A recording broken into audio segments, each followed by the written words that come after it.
America Day. National Women Physicians Day is celebrated on the 3rd of February every year and is a day set aside to honor and appreciate the path paved by female physicians over the past 172 years since 1849. Doctors Hospital Health System, its Board of Directors, Executive Management, and Medical Staff Office is pleased to honor this year Dr. Ilsa Grant as Female Physician of the Year. This year's theme is She Needed a Hero, so She Became One. We are pleased to be able to honor Dr. Grant in this way. Her experience, her care of her patients, all that she has done throughout the years as the first female nephrologist in the Bahamas, and all that she's done that paved the path to where she is today. We are happy to be able to honor her, as well as all female physicians. We are pleased that we are able to recognize you on this special day. We are honored to have Dr. Grant here with us to explain to us her journey as a female physician during this time, coming through such an interesting time in history. And we're gonna just be asking you a few questions about your journey as a female physician, Dr. Grant.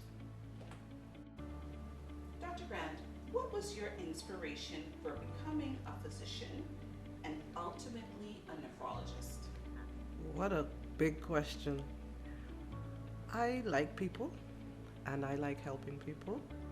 And I started off as a teacher, and that wasn't quite a good fit for me. And I decided I wanted to do medicine. And so I started the journey. Had some bumps, like everybody does at the beginning. And once I started medical school, it just was free reign from there. And nephrology, I have to thank Dr. Ronald Knowles. He is really my mentor. I was planning to live in Freeport initially, and one day I went to him in the dialysis unit, and I said, if I do nephrology, would you give me a job? He said, sure. And so I did nephrology, and he actually was one of my referees when I applied for my fellowship. So it's got some homegrown stuff and just the desire to help people. Excellent. Where did you go to medical school, Dr. Grant? I went to medical school in Washington, D.C. at the Howard University College of Medicine. Awesome. That must have been a great experience. It was. And my father is a Howard graduate as well, so I was a bit of a legacy student. Excellent, excellent. So in the environment of going to as a black female physician, first in Washington, D.C., then in the Bahamas, how were you received and how was that experience? So Howard University is a HBCU, a historically black college and university. And so all of my colleagues and all of my professors were predominantly black, as were most of my patients. So my initial medical education, I was just like everybody else. Things were a little different because I did my internship, my residency, and my fellowship in Miami. And so I was in a melting pot, but I definitely was a minority as both a female and a black woman. And so I had to kind of feel it and work with it, but you're just positive and you know what you're there for, as we say, and you move. And then coming to the Bahamas, when I first came home, there weren't a lot of females in healthcare. That situation has totally reversed. And I was the first nephrologist, female nephrologist. But my colleagues are great, very supportive, and I developed a great rapport. And as I said, Dr. Knowles was my mentor and my advisor. And so I settled home really well. And it was really nice to be home. It was nice. I was away from home for 17 years through my tertiary education, medical postgrad. So it was just nice to be back working at home. Awesome. How would you describe your journey to become a female physician given society's general view of women? Well, as I said, I was in a school that was minority based, and it wasn't just by race, it was also by gender. And there was a particular, I should say not particular, but there was a definitive and definite plan to make the school, the class, more female. So from the admission, I was in that nurturing environment that was supportive of females and blacks. When I went to residency and internship and fellowship, I was also had a fairly good balance of male to female. And in my internship class, not only was it almost 50-50 female, most of us got pregnant in internship. So we had, femininity in the utmost in that situation. And the staff, both the medical directors and the hospital staff, were very supportive, and I never felt anything too much. This may be a little bit politically incorrect, but the nursing staff gave me more of a pushback as a female physician than any other staff. And in every hospital I've worked in, that was always where there was some pushback. Not from my colleagues, but more from my nursing colleagues. And it started off a little rough, and then when you work with people and everybody gets to know each other, that kind of melts away. But initially, oh yeah, there was some rough spots. Gotcha. Who was the most influential person in your life? Ooh, that's a big one. I would say there are two very influential people in my life. One is definitely my mother. She really was the wind beneath my wings as a younger woman, and always kind of encouraging me and not so subtly sometimes pushing me in the right direction. And then professionally, it's got to be Dr. Ronald Knowles. He has always just been there, picks up the phone and will answer a question or let me vent. And been very supportive professionally. And personally, he's the godfather of my daughter, so he was also, when I first kind of got back home, he was very supportive in a personal way as well.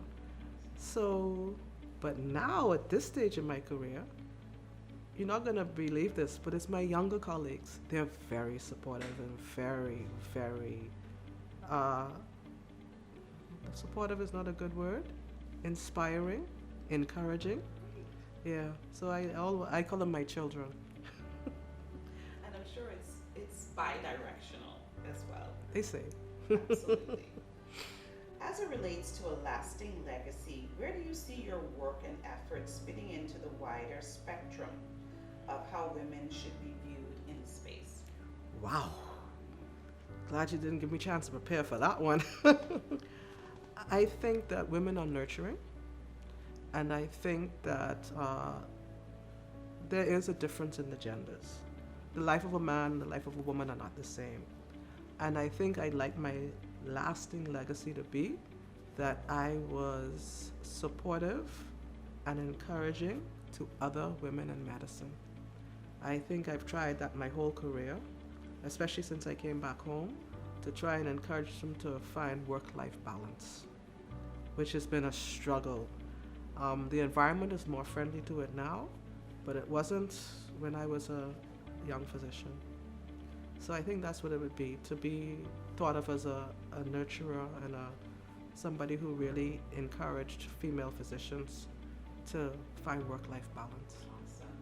Very, very good. And what words of wisdom do you have for the next generation of females who are just either entering medical school or young physicians just getting into the craft? What words of wisdom would you have for them? I think I would encourage them to make sure that they get their credentials in order. It's a big world now. It's a big world, and you can't rest on your laurels.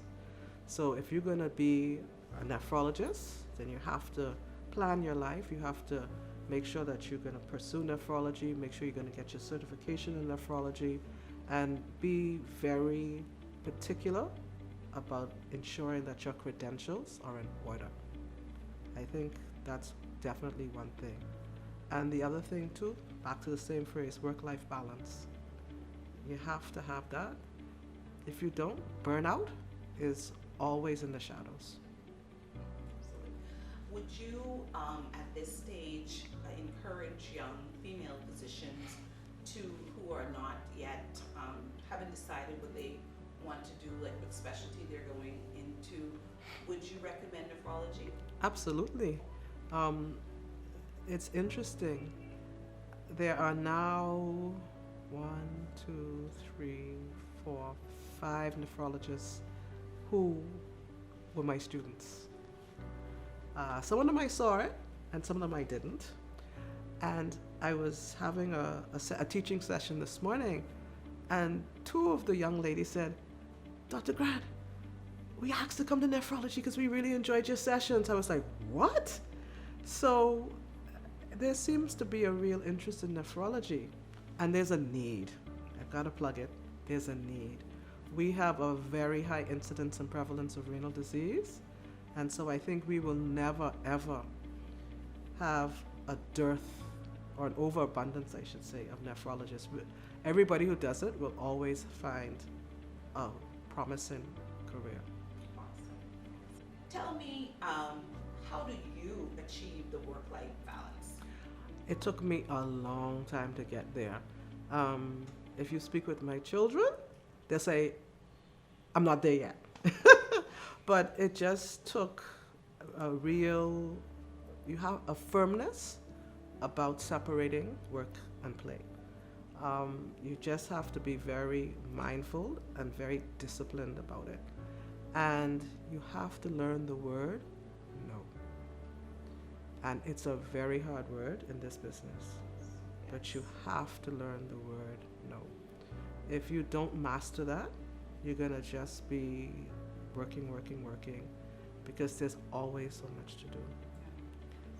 But I also feel that since the pandemic, we have had the opportunity to value work-life balance. And so I think the environment is going to make it easier for younger persons to achieve that. It's a different world. I mean, I came back in 1997. We're in 2023, and the landscape, the culture, the work culture is totally different. And we have that wonderful thing called Zoom, which really does help a lot. You know, Zoom meetings have really, number one, improved the participation and also the convenience. You just do a lot more. Well, Dr. Grant, thank you so much for your time, which I know is extremely precious. And thank you for participating in these events. We look forward to hearing more from you as the year goes by. But congratulations once again. It is absolutely well deserved. It was a surprise, but a very pleasant one. Thank you.